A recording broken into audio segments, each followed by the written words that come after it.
Hey guys and gals, this is Brian with Goose Gear.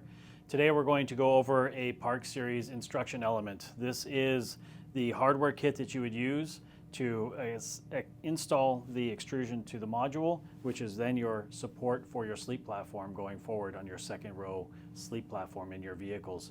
This is a universal kit, so it's used in your Foresters, the Crosstreks, the Outbacks, the RAV4s, and every other future vehicle we work with. Hardware kit consists of all these pieces. You've got your extrusion, you've got a couple of custom brackets that we had made, the latching pins that go with these strikes, and then other bits and pieces of hardware which we'll go over right now. So let's come on in and we'll talk about it. All right, so in this situation, obviously we're doing this installation on the table. In your vehicle, it's best to do this in the vehicle. So if this is actually installed in the vehicle and your module is bolted down, take the top screws out of your module and then just remove the top plate. Will just make your life a little bit easier. Take that, set it aside, and now you have easier access. So you're going to take 3/4 inch quarter 20 screws. They're going to go through these top holes here, and then you're going to take these little T-nuts which slide into the extrusion. Give it a couple of turns real quick.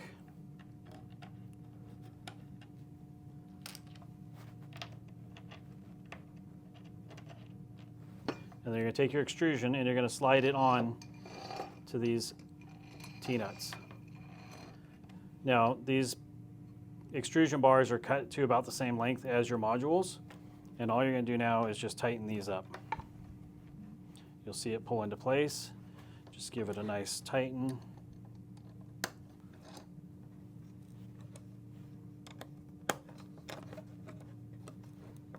Okay, so now the bar is attached to the module.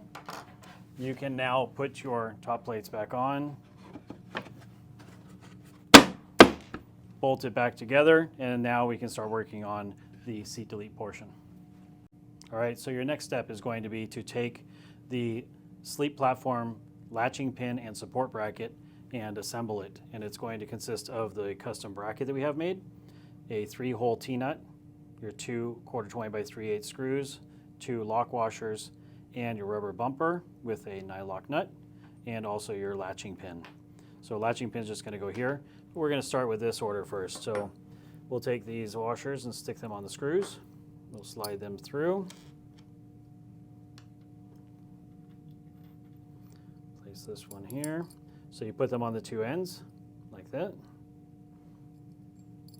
You're going to take this bar and you're going to put it on here. Get it started. That's it. So once this is on, you're done.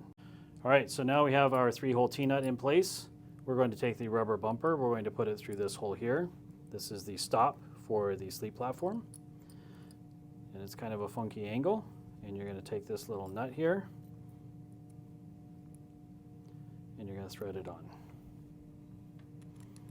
And then you're going to tighten it down.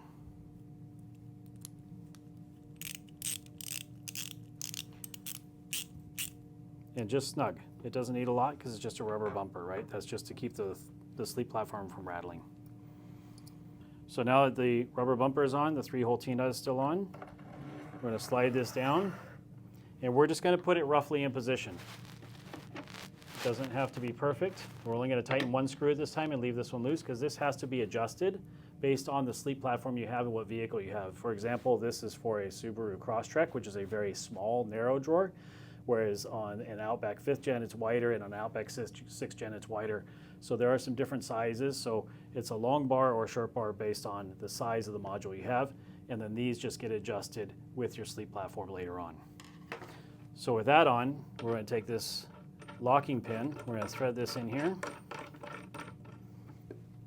We take a little wrench, and we're just going to snug it down. It actually has a rubber O-ring in here that you can see here. And when you tighten this down, this washer has a concave shape to it. When you tighten it down, it presses on the washer and it crushes the concaveness, and that's what holds this from coming loose. So this almost will never come loose. So once it's on, you're good, and you don't have to crank it down real hard. That's it. So with that on, you would do the second one, throw it in place,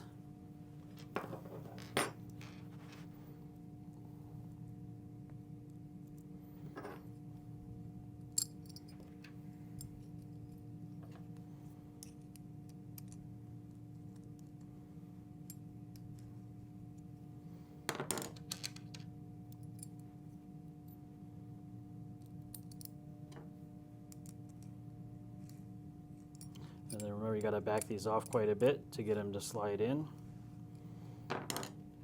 So then now we'll put the rubber bumper in place on the second seat bracket.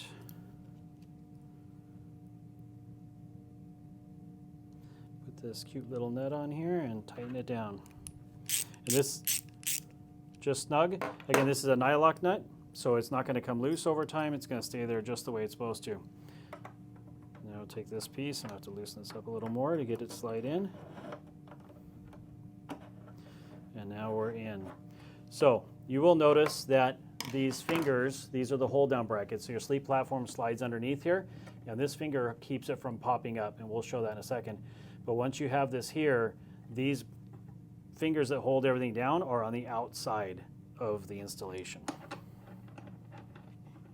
And if you mess it up and you put it backwards, it's easy. Slide it off and switch it. So easy, easy fix. Again, get this in place. Give it a little crank. You're good to go. And then when you're ready to adjust this, just loosen this up a little bit, just so it slides. So now you can take your sleep platform with this in the vehicle, slide your sleep platform in place, find out where the edge of the wheel well is, get it aligned, and then tighten it down. Your sleep platform may hang over off to one side also. It's normal. They are not always in line with the actual drawers, and very rarely are they. They're usually a different size than the actual drawer they're attaching to, and that's perfectly normal. And that's it. Once that's in, ready to take your sleep platform, slide it in, adjust this, tighten it down, and clip it in, and you're done.